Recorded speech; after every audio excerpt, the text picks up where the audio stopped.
ଓମ୍ ଶ୍ରୀ ପରମାତ୍ମନେ ନମଃ। ଆଜି ଆମେ ଗୀତାର ଦ୍ୱିତୀୟ ଅଧ୍ୟାୟ ସାଂଖ୍ୟ ଯୋଗର ସାର କଥା ଜାଣିବୁ। ଏହି ଦ୍ୱିତୀୟ ଅଧ୍ୟାୟରେ ଭଗବାନ ଏବଂ ଅର୍ଜୁନଙ୍କର କଥୋପକଥନ ବିଶେଷ ଭାବରେ ଏଠାରେ ଉପନୀତ। ଅର୍ଜୁନଙ୍କୁ ବିଷାଦଗ୍ରସ୍ତ ଦେଖି ଓ ଯୁଦ୍ଧ କରିବେ ନାହିଁ ଶୁଣି ଭଗବାନ ଶ୍ରୀକୃଷ୍ଣ ମୋହ ଓ କାପୁରୁଷୋଚିତ କାର୍ଯ୍ୟ ପାଇଁ ତାଙ୍କୁ ନିନ୍ଦା କଲେ। କିନ୍ତୁ ପୂଜ୍ୟ ଗୁରୁ ଏବଂ ପିତାମହଙ୍କୁ ସେ କିପରି ଯୁଦ୍ଧରେ ମାରିବେ ତାହା ହିଁ ତାଙ୍କର ଦୁଃଖ ବୋଲି ଅର୍ଜୁନ ଶୁଣାଇଲେ ଏବଂ ପୁଣି କହିଲେ, ସାମାନ୍ୟ ରାଜ୍ୟ କ'ଣ ଦେବତାମାନଙ୍କର ଅଧିକାର ପାଇଲେ ବି ତାଙ୍କର ଶୋକ ନିବୃତ୍ତ ହେବ ନାହିଁ। ଏଣୁ ତାଙ୍କ ପକ୍ଷରେ କ'ଣ ଶ୍ରେୟ ତାହା ତାଙ୍କୁ ଶିକ୍ଷା ଦେବାକୁ ସେ ଶ୍ରୀକୃଷ୍ଣଙ୍କର ଶରଣାପନ୍ନ ହେଲେ। ଶ୍ରୀକୃଷ୍ଣ ବୁଝାଇଲେ, ଆମ୍ଭେମାନେ ସମସ୍ତେ ପୂର୍ବରୁ ଥିଲେ, ଏବେ ଅଛୁ ଓ ଭବିଷ୍ୟତରେ ମଧ୍ୟ ରହିବୁ। ଏ ଦେହ କେବଳ ନଷ୍ଟ ହେଉଛି, ଦେହ ଜନ୍ମ ଲାଭ କରୁଛି, କୌମାର ଯୌବନ ଓ ବାର୍ଦ୍ଧକ୍ୟ ମଧ୍ୟରେ ଗତି କରି ଶେଷରେ ତାର ବିନାଶ ହେଉଛି।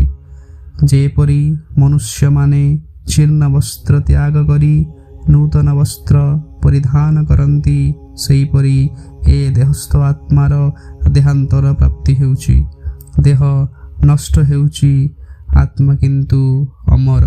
ସେହି ଆତ୍ମାକୁ କେହି ଶସ୍ତ୍ରରେ ହାଣିପାରିବ ନାହିଁ, ଜଳ ତାକୁ ଓଦା କରିପାରିବ ନାହିଁ, ଅଗ୍ନି ତାକୁ ପୋଡ଼ିପାରିବ ନାହିଁ ବା ପବନ ତାକୁ କେବେ ବି ଶୁଖାଇ ପାରିବ ନାହିଁ। ଯଦି ବି ତୁମେ ତାକୁ ନିତ୍ୟଜାତ ଓ ନିତ୍ୟବୃତ ବୋଲି ମନେ କରୁଥାଅ, ତଥାପି ତୁମର ଶୋକ କରିବା ଉଚିତ ନୁହେଁ, କାରଣ ଯିଏ ଜନ୍ମ ହେଉଛି ସେ ନିଶ୍ଚୟ ମରିବ ଏବଂ ମୃତକର ଜନ୍ମ ମଧ୍ୟ ନିଶ୍ଚିତ। ତୁମର ସ୍ୱଧର୍ମ ପାଳନ କରିବା ଉଚିତ। ତୁମେ କ୍ଷତ୍ରିୟ ହୋଇଥିବାରୁ ସ୍ୱତଃ ଉପସ୍ଥିତ ଏହି ଧର୍ମଯୁଦ୍ଧକୁ ତ୍ୟାଗ କରିବା ଠିକ୍ ହେଉନାହିଁ।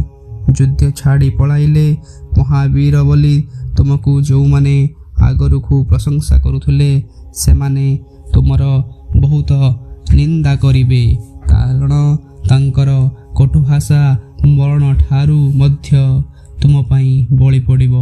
ଯୁଦ୍ଧରେ ଜିତିଲେ ରାଜ୍ୟ ଲାଭ ହେବ ଏବଂ ମଲେ ସ୍ୱର୍ଗକୁ ଯିବ।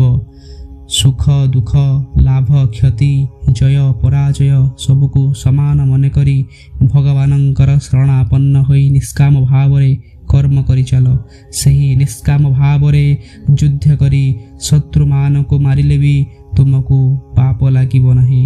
ଫଳ ଆଶା ନଥିବାରୁ କର୍ମ ତ୍ୟାଗ କରିବା ଉଚିତ ନୁହେଁ।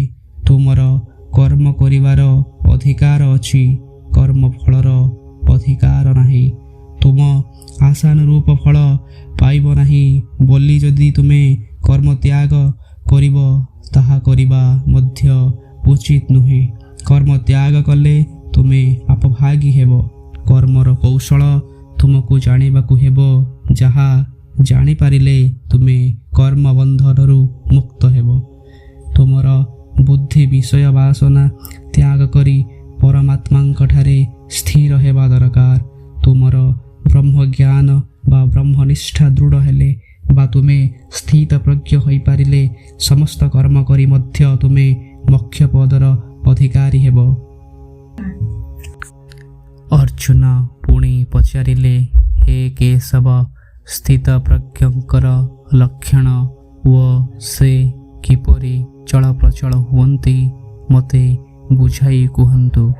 ଭଗବାନ ଶ୍ରୀକୃଷ୍ଣ କହିଲେ, ଯେଉଁ ବ୍ୟକ୍ତି ମନ ମଧ୍ୟରେ ଥିବା ବା ମନକୁ ଆକୃଷ୍ଟ କରୁଥିବା ସମସ୍ତ କାମନା ତ୍ୟାଗ କରି ସମସ୍ତ ପରିସ୍ଥିତିରେ ସନ୍ତୁଷ୍ଟ ରହନ୍ତି, ସେ ସ୍ଥିତପ୍ରଜ୍ଞ। ସେ ଦୁଃଖରେ କେବେ ବି ବିଚଳିତ ହୁଅନ୍ତି ନାହିଁ କି ସୁଖରେ କେବେ ବି ଆନନ୍ଦିତ ହୁଅନ୍ତି ନାହିଁ। ଇନ୍ଦ୍ରିୟମାନେ ବଡ଼ ବଳବାନ। ଇନ୍ଦ୍ରିୟର ବଶବର୍ତ୍ତୀ ହେଲେ ଯେ କୌଣସି ଗୋଟିଏ ଇନ୍ଦ୍ରିୟ ମଧ୍ୟ ବିନାଶ ସାଧନ କରିପାରେ। ଏଣୁ କେବଳ ସଂଯତେନ୍ଦ୍ରିୟ ସ୍ଥିତପ୍ରଜ୍ଞ ପୁରୁଷର ବୁଦ୍ଧି ପ୍ରତିଷ୍ଠିତ। ସେ ନିସ୍ପୃହ ନିର୍ମମ ଓ ନିରହଙ୍କାର ରହି ବିଚରଣ କରନ୍ତି। ତାଙ୍କର କୌଣସି ବିଷୟରେ ବା ବିଷୟ ପ୍ରତି ସ୍ପୃହା ନଥାଏ। ସେ ସ୍ନେହ, ଘର, ପିଲା, ସମ୍ପତ୍ତି ପ୍ରଭୃତିରେ ମମତା ନଥାଏ। ସେ ବ୍ରହ୍ମଜ୍ଞାନୀ। ଏ ଅହଙ୍କାର ମଧ୍ୟ ନଥାଏ। ଶେଷରେ ସେ ବ୍ରହ୍ମ ନିର୍ବାଣ ପ୍ରାପ୍ତ ହୁଅନ୍ତି।